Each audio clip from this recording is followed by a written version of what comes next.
Hello everyone, আসসালামু আলাইকুম। কেমন আছো সবাই? আশা করি সবাই অনেক ভালো আছো। আজকে হচ্ছে আমাদের এখানে ভোটের দিন। এখন আমি বের হয়েছি ভোট দেওয়ার জন্য। বাড়ির কাছেই কাউন্টার ছিল, তাই এখানে আছে, এই পাশে আনারস আছে, আর আমি যদি দেখাই তাহলে এই পাশে আছে আমাদের মোটর সাইকেল। আমাদের যেহেতু বলেই ফেলছি, তার মানে আমার মার্কা একটা ছিল হচ্ছে মোটর সাইকেল, আর একটা হচ্ছে তালা, এই যে আমার হাতে দেখতে পারতেছো। একটা কথা না বললেই নয়, সেটা হচ্ছে বর্তমানে যে রানিং চেয়ারম্যান আছে তার বিপক্ষে আর কি ভোট দিতে যাচ্ছি।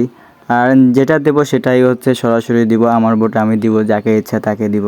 আর এইখানে রাস্তা ফাঁকা থাকার উদ্দেশ্য হচ্ছে যে আমি একটু দেরি করে ফেলছি, সকালের দিকে বাসায় কাজ ছিল, সেই কাজটা সেরে তারপরে আসলাম। আর এখন সময় হচ্ছে 3টা 20, তার মানে এখনও 40 মিনিট সময় আছে। যেহেতু আমার কাছে পর্যাপ্ত পরিমাণ সময় আছে, সেহেতু আমি মোটামুটি আস্তে আস্তে গেলেই চলবে।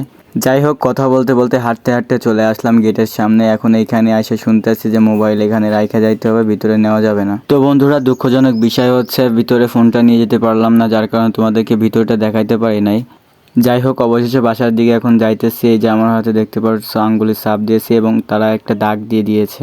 আগের বার যখন ভোট দিয়েছিলাম দাগটা অনেক দিন গিয়েছিল, কি জানি এই দাগটা কতদিন থাকবে। যাই হোক, এখন হাসি মুখে চলে যাচ্ছি বাসার দিকে, বাকিটা একটু পরেই ডিসিশন হবে।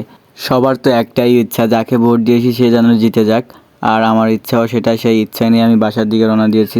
সবাই ভালো থাকবেন, সুস্থ থাকবেন, আল্লাহ হাফেজ।